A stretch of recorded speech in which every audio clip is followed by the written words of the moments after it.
we're all set? All right. All right. Let me thank everybody for taking the time to be out here, and in particular, I want to thank Supervisor Ellenberg, Mayor Landry, and this is their backyard and their district. I want to thank President of the County Board of Supervisors here in Santa Clara County, Supervisor Chavez, who will come up in a moment, and of course Sam Liccardo, not only Mayor of San Jose, but he chairs the Big 13 mayors in the state of California and has been a real leader on the issue that brings us here today. We are at a site of a Motel 6 here in Santa Clara County. The reason we're here at the site of a Motel 6 is to mark an important milestone in an effort to address the needs of the most vulnerable Californians, particularly those out on the streets and sidewalks in this state. People that are struggling to find housing, families that have been torn apart because of economic conditions or tragedies that have occurred in their lives that have precipitated conditions where they're not just on the streets and sidewalks, but they're in congregate shelters, stuck up against each other, cots, mats, rooms large and small, not only throughout Santa Clara County, but all throughout the state of California.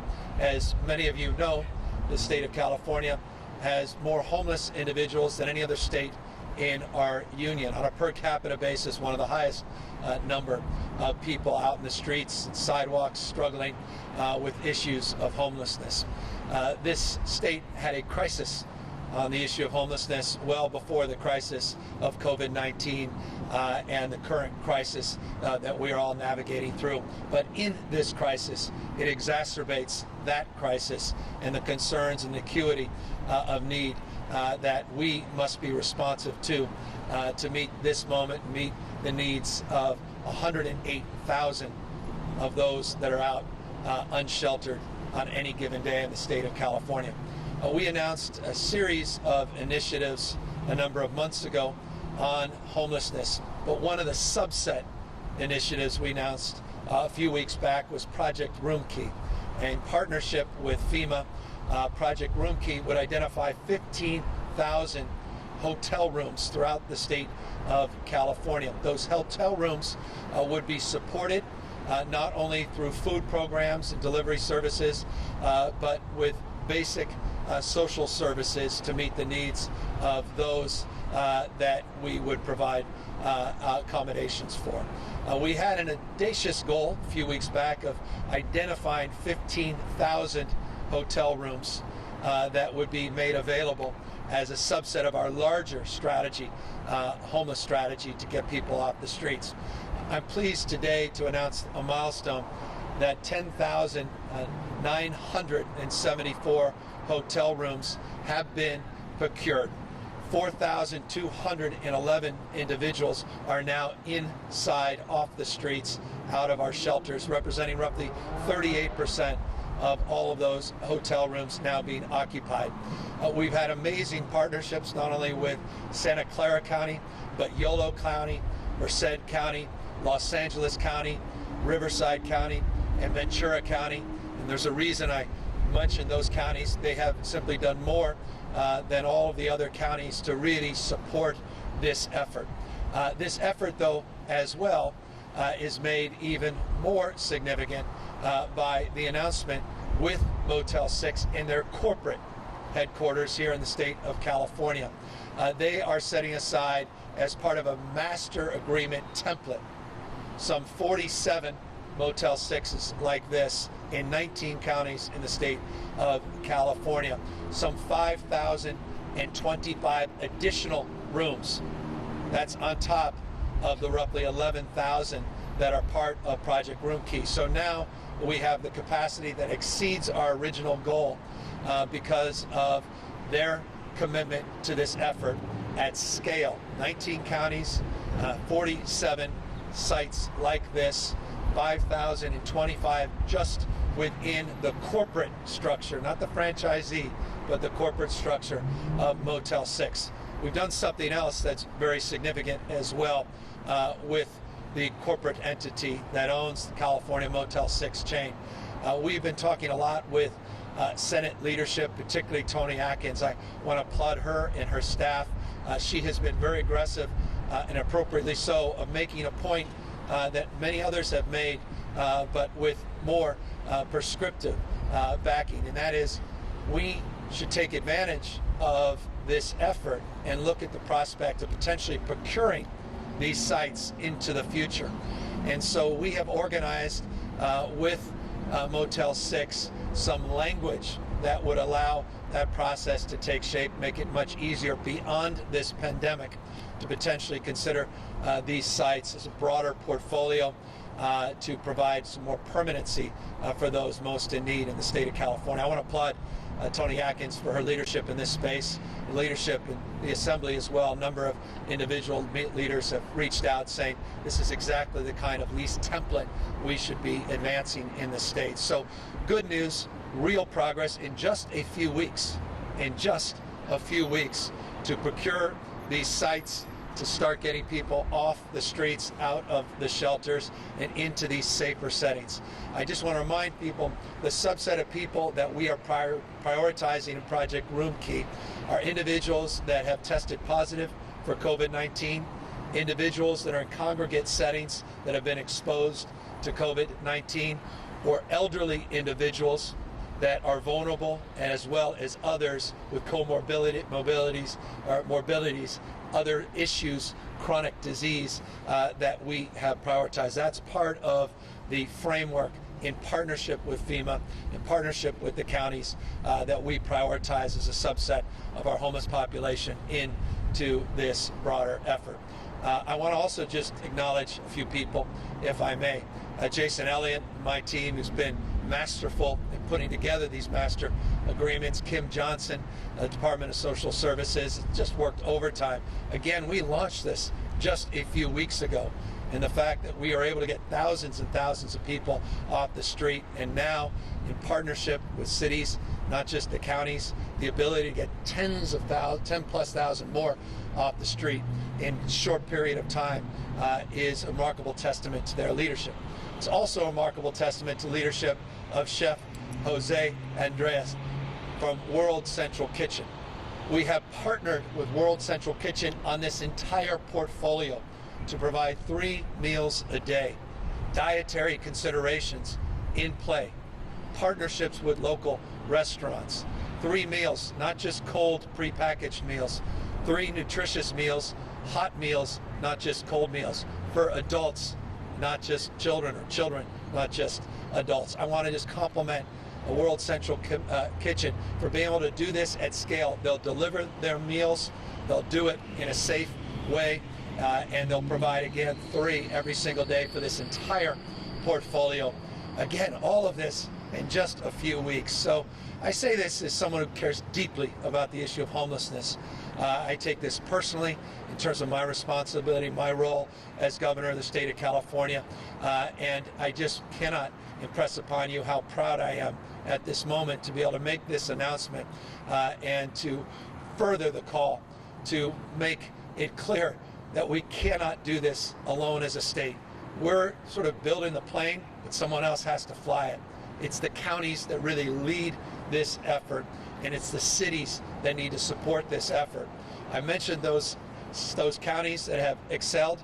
There are an equivalent number of cities, unfortunately, that have not, where cities are blocking these efforts at a time of crisis. The most vulnerable Californians on our streets, seniors that are just desperate for a key, a lock, a place of their own, the dignity that comes with that, their lives on the line. I just want to encourage those cities that are blocking efforts like this to consider themselves in the context of others, to consider their action in the context of their community, to consider their actions in the context and annals of history. They'll judge themselves, not just be judged by others, by the extent they help the least among us at this incredibly important time. No one stands taller than those leaders that bend down on one knee to help lift other people up. No one stands taller.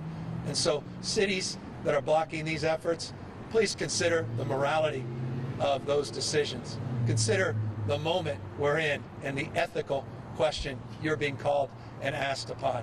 Consider your station in life and in history. All of us will be judged. Homeless individuals are members of our community. People that are a paycheck away from losing the capacity to have that key and lock and a place to call home. And I hope we'll consider their lot and their future as well. But one person that's not in peril of being judged negatively is a person I'm going to introduce now. That's the president of the Santa Clara County Board of Supervisors, who really stepped into this moment directly with me and directly with our team in saying we can absorb more of these units, and we are not going to stand in the way of progress. And so let me introduce one of those leaders before I introduce yet another, and that's the president of the board, Santa Clara Supervisors, Cindy Chavez.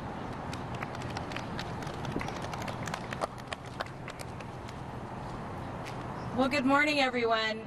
You know, I have gotten some feedback from the public about all of the conferences, the news conferences we're doing. And one of the questions I get asked is, why do we spend time thanking each other, given that these are our jobs? And I want to say why.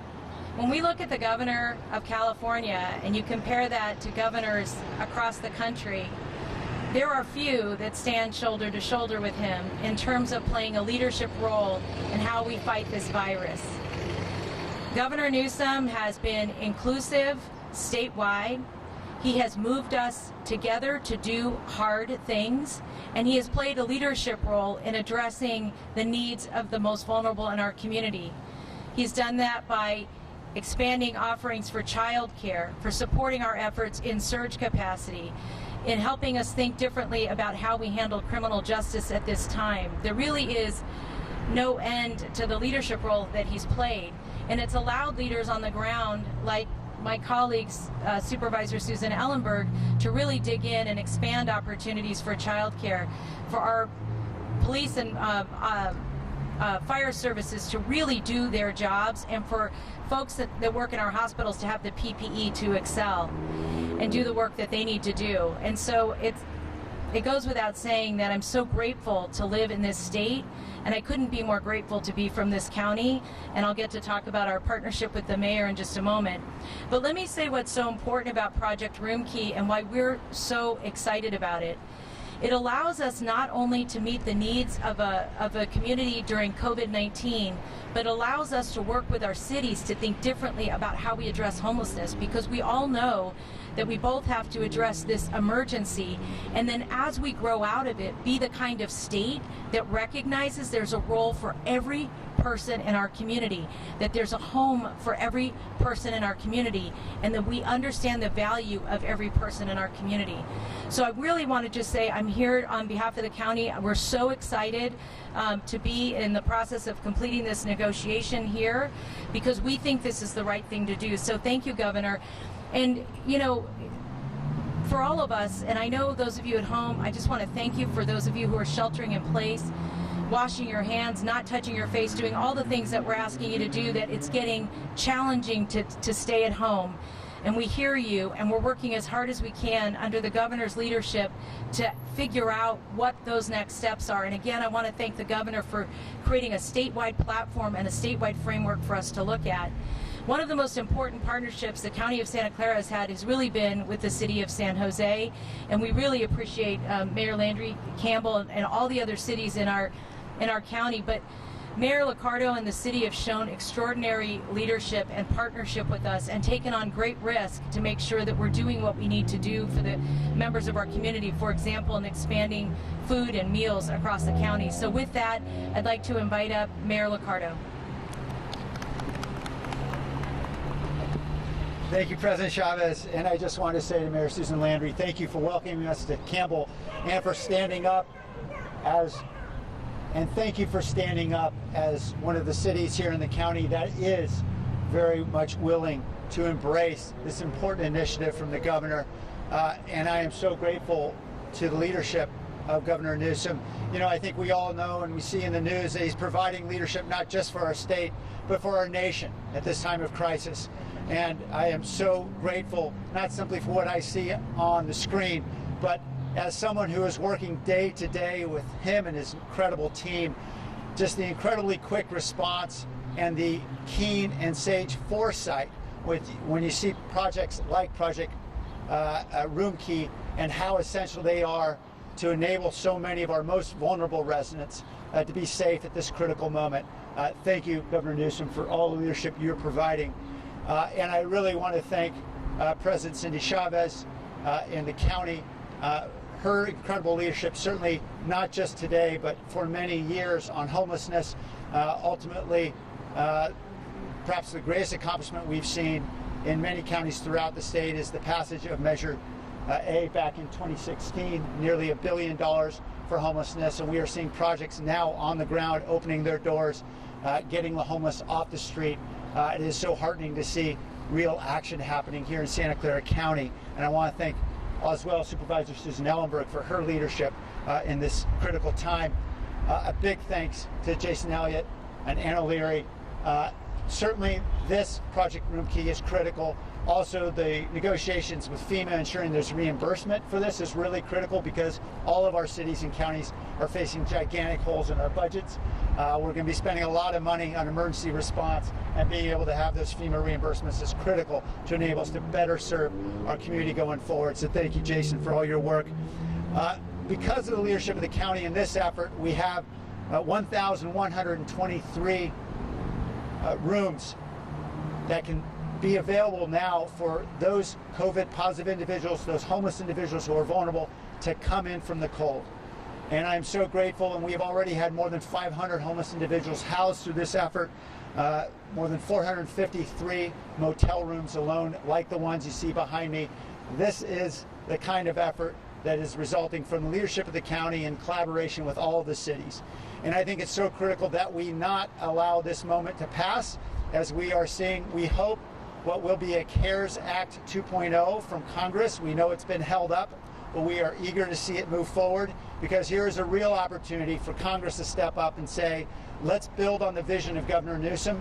We don't want these rooms simply open for a few weeks or a few months. Let's give counties and cities the dollars they need to purchase motels so we can really aggressively address the homelessness crisis that will be here well beyond the time that this pandemic passes. In addition to purchasing motels, we can also be out there building emergency housing, as we're doing now on 3 separate sites, because of the $150 million of funding that the governor and his team have made available with the help of the legislature to cities throughout the state. We're taking advantage of those opportunities. I know other cities are as well.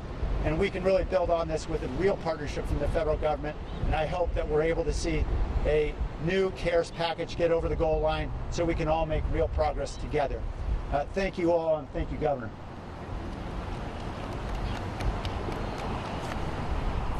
Thank you, Mayor Liccardo. Thank you, Supervisor. Thank you, Mayor and Supervisor, for all of your support. At the end of the day, the state vision as it relates to supporting these efforts cannot be realized anywhere else but the local level. And so localism, as I often say, is determinative, and that's the basis of leadership. And you have demonstrable leaders here, and they are exemplified every day, particularly on this issue, through good work. And so we're very grateful to them. That's why we're here today, to highlight that and let them know, spirit of what Mayor Liccardo just said, we want to be here in the medium and long term as well. When we talk about procuring these sites in the future, the obvious question is how to pay for it. We're working, as the Mayor said, to see what we can do at the federal level with the next iteration of federal support and the stimulus, working through the voucher programs, CDBG programs, tax credit programs, looking with philanthropy, nonprofits, and to the extent that states can support those efforts, try to package all of that up. In fact, we quite literally are looking at all of those as specific examples to potentially stack up the financing that may be needed ultimately to start procuring these assets throughout the state of California. Let me just briefly, before we open it up to questions, just update people as we do every day at noon on the total number of individuals that are currently tested positive for COVID-19, number of ICU patients, number of people in our hospitals, and of course update you on the latest number of deaths in the state of California. Tragically, last night we lost another 87 human beings, stories, not statistics, people that have family members and loved ones that have been torn apart because of COVID-19. 1,072 families have been impacted through a loss of a loved one since the beginning of this crisis. So for those that think we're out of the woods, those that think we've turned the page, those that think that it could go back to the way things used to be, I caution you on the basis of that 87 number. That represents among the highest number of deaths this state has experienced since the beginning of this crisis. Our hospitalization rates went up, didn't go down last night, in the last 24 hours. Good news was modest growth of 1.3%. Our ICU numbers, however, did modestly go down, and when I say modest, by 0.1% in the last 24 hours.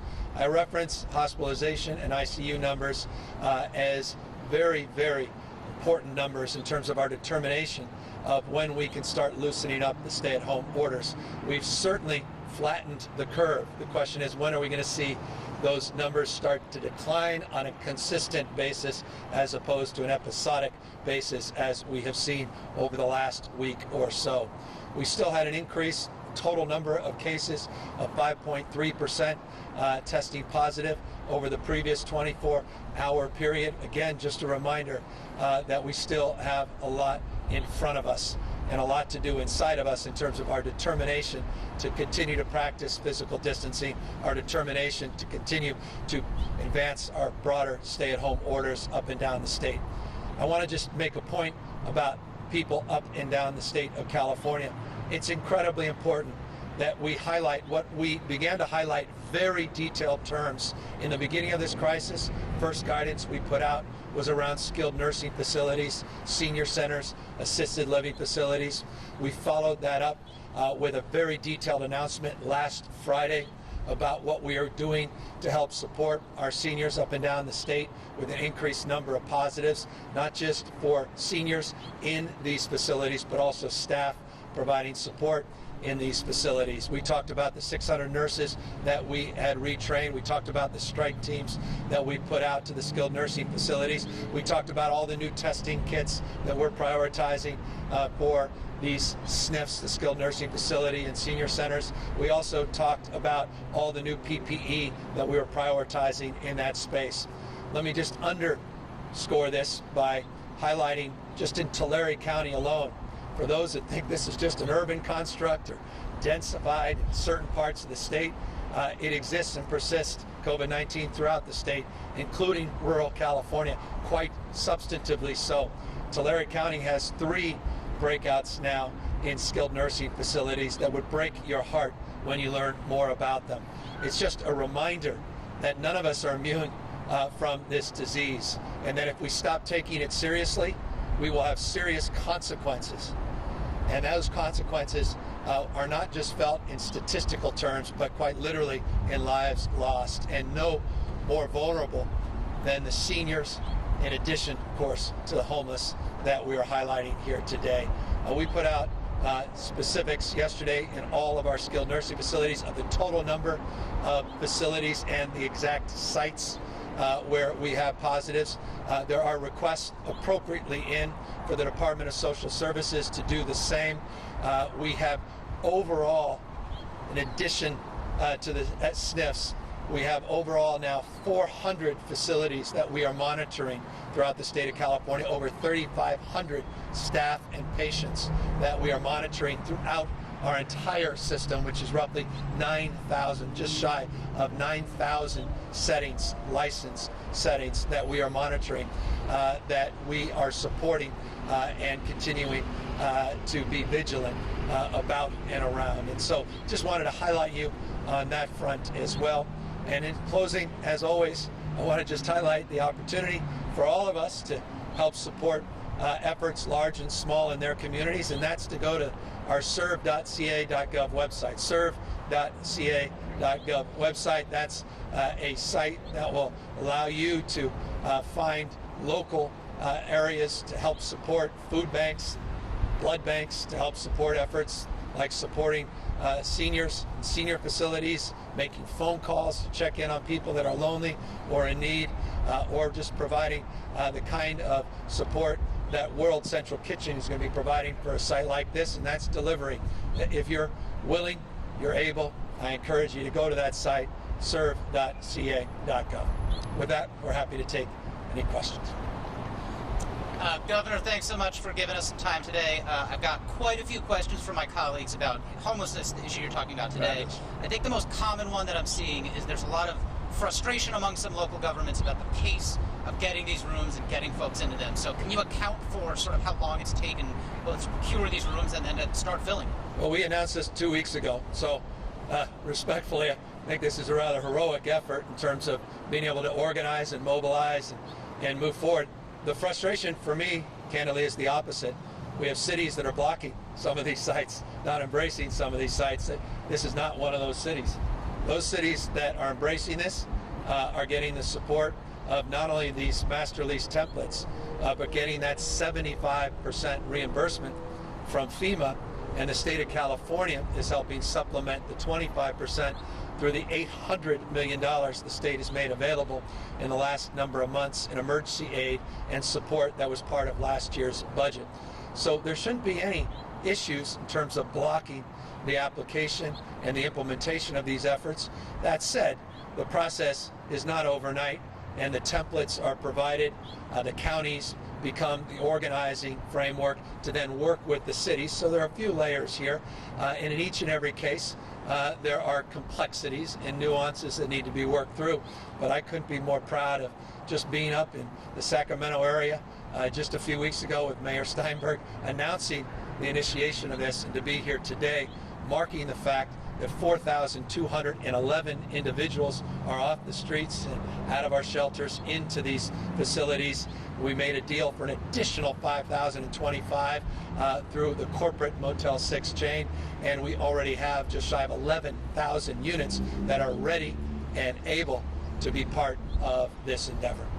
Governor, can you tell us some more about the resistance you've encountered from local governments? What level of authority do they have to refuse this? And what type of arguments have you heard for why they're not willing to cooperate? They're the same old tired arguments of NIMBYism. They're well known, well described, well chronicled, well reported, and well researched, well considered. It's golden oldies. And, you've got leaders that'll be defined in history in terms of how they helped those least among us. And those, for me, are almost biblical terms. There's a morality and sort of an essence of self that's reflected in those that at times in need will do even more than they ever thought possible to meet those in need.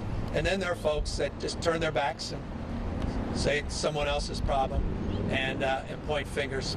And we have a few of those, unfortunately. And I just want to say this, my heart goes out to them as well. I get the politics of this. It's tough. And I just want them to know I have their back. And if you need support, I'll take the arrows in my back. I'll create some space. And so call me and let me see what I can do to secure your anxiety and your needs. And I don't mean to be dismissive of NIMBYism. I've lived it as a former mayor, county supervisor, and now governor. I understand where it comes from. But at this moment, we need folks to break through that. And then a final question on the topic of homelessness. I know a lot of folks are curious about the point you made about this potentially being a long-term solution for cities and counties to acquire these long-term to house folks. And you touched on this a bit. Would that be a mix of federal, state, and local funds? Would it largely be the fiscal responsibility of cities and counties? How would that pencil out? It's all about partnership, all about capacity building. It's about public-public partnerships along the lines that you described. It's also public-private partnerships with philanthropy. So we want to stack up the support and financing. We want to take advantage of the opportunity when we come out of this, not to give up these assets to large Wall Street investment funds, but see if there's an opportunity for the state of California, partnerships with nonprofits, faith-based support, and others to really create a more comprehensive capacity for us to deliver on our long-term needs in the state. And so, as I said, the template with corporate here with Motel 6 provides that guidance in very prescriptive terms, and we're very encouraged by that. And now we're going to start resourcing that. Governor, I want to ask you about this deal to obtain hundreds of millions of masks. I don't know if you had any time to watch the hearing in the legislature this week. A lot of frustration from lawmakers about what they feel is a lack of information about these contracts, and the response we heard from the administration seemed to be too much information could imperil the state's ability to close these deals. And so my question for you is, are these mask deals, are they closed? Are they finished? Or are they still a work in progress? No, the contracts are locked. Everything that's been said is consistent with what we said a week ago, what Mark Ghilarducci said a week ago, and we stand by the assertion of the administration that there are concerns with these large-scale contracts that we are providing as much information as we feel is appropriate, but the contracts are secured, but we want to make sure we secure the product. We want to save lives, and we want to do so in the immediate term. And I just want to make this point. We're in desperate need of more masks, not just N95 masks, procedural masks, gowns, gloves, coveralls, and shields. And we have locked in contracts to procure hundreds of millions. And we don't want to put them in peril. And we're just days away, the next few weeks, and the outset, when I said May 1st, that first week of May, and we just want to do everything in our power to make that work. I respect the legislature, and we've had direct conversations with them. They know the concerns, and I recognize everybody's desire to have everything out there tomorrow, and we look forward to all those details becoming public very, very shortly. Why not release them more soon, though? Because we don't want to put the process at peril. I'm for outcome here. Some are consumed by process, personality, intrigue, who's up, who's down. We are for actually solving a major, major problem, not only for this state, but potentially a template for the country. We're just weeks away. We've been transparent. We've been honest about where we are. We have a very deliberative process with the legislature. We're following that process. We're working collaboratively with them. And we look forward to all of the specific details and nuances so everyone could get under the hood, hundreds and hundreds of pages, and go through every preposition, every adjective, every verb, as is your right and our collective responsibility to you, the general public. Is the risk that other folks might, if you identify the masks you've identified, they might get snatched up by someone else? This is the wild, wild west. I don't know how many examples you've written about, others have written about, of deals gone awry. States all across this country have highlighted this. The federal government has highlighted this. People competing against one another. Things that looked promising, that were locked down, that somehow were stopped at the border, sent back. So I take this moment very seriously. I care about producing a big result. Others, again, are going to consume themselves around process. We're going to consume ourselves around saving lives. Governor, I also had a question for you about the economic panel you announced yesterday to guide the state through its economic recovery. I've seen some criticism of the choice of Tom Steyer to lead that panel, given pretty overtly partisan profile. He led the impeachment drive against Donald Trump. He's been very involved in politics in ways that have clashed with some major industries here. What is your response to that criticism that you've chosen somebody who's a bit of a partisan warrior to lead a recovery that should be nonpartisan? Pete Wilson, Arnold Schwarzenegger, Gray Davis, Jerry Brown, Republican leaders in the Assembly, Republican leaders in the State Senate, Democratic leaders in the Assembly, Democratic leaders in the State Senate, people from the Central Valley, people from the Central Coast, people from Northern California, people from Southern California, faith-based leaders like Father Boyle, religious supporters beyond that as subcommittee advisors, nonprofit leaders, warriors of social justice like Angela Glover Blackwell, economic leaders like Tim Cook, and very iconic leaders in addition to that like Bob Iger, women, men, diversity of this state, healthcare. So we'll withstand any particular critique about one individual or another, but I appreciate Tom's leadership, his willingness to take this on, and I'll put up what he's done in his community bank and a focus on the triple bottom line up against anybody's philanthropy in the last decade. I look forward to his leadership and stewardship of this council. Governor, early yesterday morning, Donald Trump tweeted that states needed to be liberated, as I'm sure you saw. Yesterday afternoon, we saw a fairly large protest in Huntington Beach from folks aligned with the president wanting you to open up the state more quickly. I know you have said consistently that the president and the federal government have been good partners. Are you concerned that when the president broadcasts a message like that, it undermines your efforts to keep people safe and to gradually reopen? Guys, none of this surprises us. You can write this script. We've lived through this movie. I imagine you'll see a lot more of that. Just want to encourage people, when you practice your free speech, which I don't embrace, I celebrate, just do so safely. This virus knows no political ideology. It doesn't know if you're a Republican or Democrat, supporting the president, opposing the president. Practice physical distancing. Make sure that you're not infecting others, even if you feel healthy. You have no symptoms. You're asymptomatic. You can spread this. Even if you don't care about other strangers, you may care about your loved ones, may come home after being at one of these rallies. Just be healthy, be safe.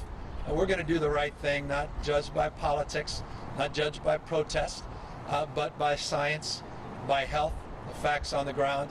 That will be our guiding principle. Are you concerned, though, about the president's message contradicting or drowning out your own? And if so, have you expressed those concerns to the president? The president made it very clear publicly and privately to governors from every state in our union that he will defer to our directives within the state of California. You and others have all reported that, and I think that's the appropriate response, is let local government guide county government, guide regional governance, guide the state, and ultimately states in turn helping guide the nation as we transition to recovery in the next phases. On the topic of the federal administration, you've talked about the need for more widespread testing and for a contact tracing system to get the state reopened. What components are most needed to get us to that point? And the president has also made pretty clear he expects the states to be responsible for testing.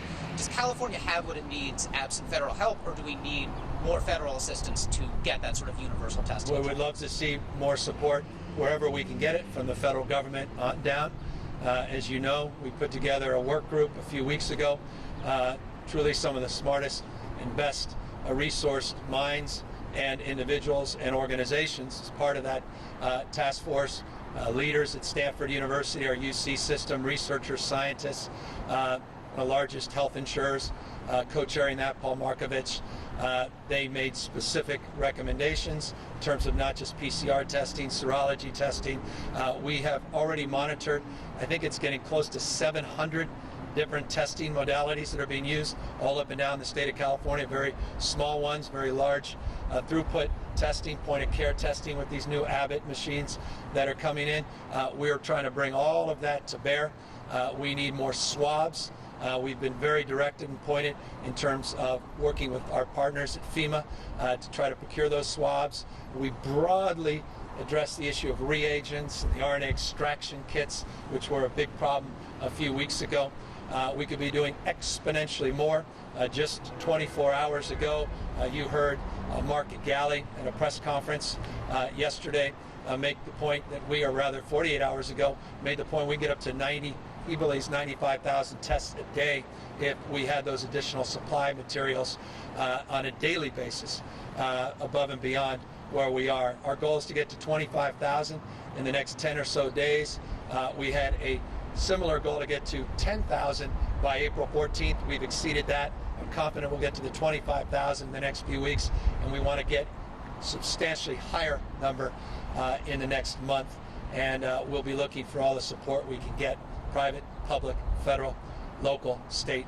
And I just want to acknowledge again local leadership, because the mayor has been procuring his own tests, county as well. Mayor, you as well. Everybody's rowing in the same direction.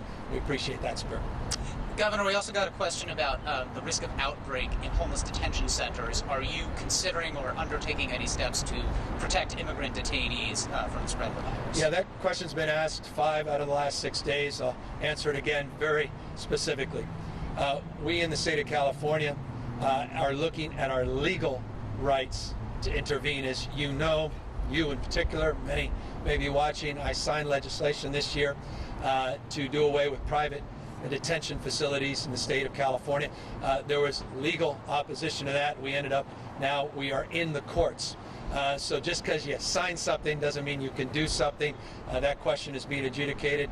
Determination of states' responsibility and rights there to intervene are being questioned. I've got a legal team of folks, but more than just a legal team of folks. I mentioned this when we made very detailed announcement of what we're doing for all our residents, regardless of their immigration status, just a few days ago, to help support with direct disaster relief and also provide community presumptive eligibility at our clinic setting for individuals to be tested and treated regardless of their status, including an announcement on sick leave for our farm workers and others in our food chain. Our desire to do more in this space, but our need to really get clarification of what my legal authority is as governor and not a federal representative. And that's why, again, the federal government should do everything in their power to secure not only the health and safety of those that are detained in these federal facilities, but to make sure that they're isolated and quarantined and tested and cared for if indeed they have come in contact or been exposed or tested positive for COVID-19. Governor, I'm told we have time for one more question, so how are you sleeping these days? I'm just kidding, that's not my question. Folks wanted some more detail about both where some of these 4,000 folks who have been placed into shelter, if there are particular counties or cities where that's mostly happening, and conversely, if there are any particular cities and counties that are especially resistant, as you mentioned. Well, I want to highlight the positive and remind you of Yolo County has been spectacular, Merced County, LA County. Talking to two members of their Board of Supervisors, Mark Ridley-Thomas, Hilda Solis, just yesterday about their efforts and how we could be even more supportive of their efforts to encourage local cities within the county to help meet this moment. As I said, we're here in Santa Clara for a reason, because of Mayor Liccardo's leadership and county supervisors' leadership. And I want to also express a deep appreciation for the county of Riverside and the county of Ventura for doing a magnificent job. San Francisco, we're in partnership and conversation all across this state. As I said, just this Motel 6, and I'll end on this, the Motel 6 partnership is in 19 counties alone, just with this corporate opportunity for an additional 5,025 rooms. So it gives you a sense of what we're capable of doing when everybody just doubles down, rolls up their sleeves, stops playing politics, stops pointing fingers, and tries to just row in the same direction. So that's the spirit to which I'll end. Gratitude for all of those that have really helped and answer questions. Once we turn this off by just saying what I always say at this stage, and that is thank you to everybody that has gotten us to this moment. The 40 million Californians that have done justice to the stay-at-home orders, continue to practice the kind of social distancing and the physical distancing that has allowed us to bend that curve, flatten that curve, and give us a little bit more time to work through to make sure we are well resourced and prepare on the testing and tracing and tracking, isolation and quarantine process to make sure you're safe as we begin to toggle back and begin to reopen the economy. Take care, everybody. Thanks, Governor. Governor? I'll answer it once.